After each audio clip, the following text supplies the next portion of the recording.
घरे रोषेई चली समय रे हठात गैस लीक होई लगी जाइथिला निया परे गैस टांकी फाटी जाई घरे निया लगी जिबारु दुईटी बाइक गुटिए साइकेल नगद टंका सोना रूपा अलंकार समेत घरर बहु मूल्यवान आसबाबपत्र पोड़ी नष्ट हो जाइछि। आउ एही अग्निकांड रे घरर 2 जन सदस्य आहत होइछंती।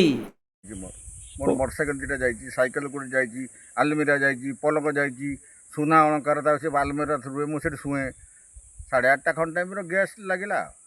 गैस निया लागिला? हां, गैस टांकीटा फाटिकी उड़ीकी पड़ी देखो टांकी पड़ी। आनुमानिक केते टका खरे लॉस्ट आपन होइछि? 8-10 लाख टका हो। ऊपर कर्तृपक्ष के आसिलेनी ना केस तहसीलदार आरआई ना खाली फायर वाला आसी जाइछि।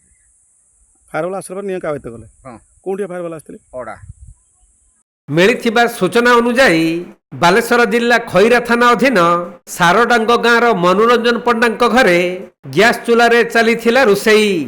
तेबे हठात गैस लीक होई निया लगी जिबा परे टांकीटी फाटी जाइथिला। फलरे निया व्यापी जाई घर पुड़ी जिबा सह लक्ष लक्ष टंकार सामग्री पुड़ी नष्ट होई जाइछि।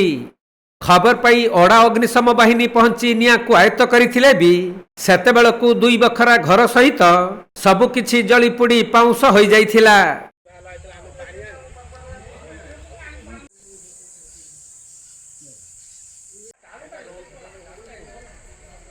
बालेश्वर जिला सररू सुमंत दासଙ୍କ रिपोर्ट कोणार्क लाइव।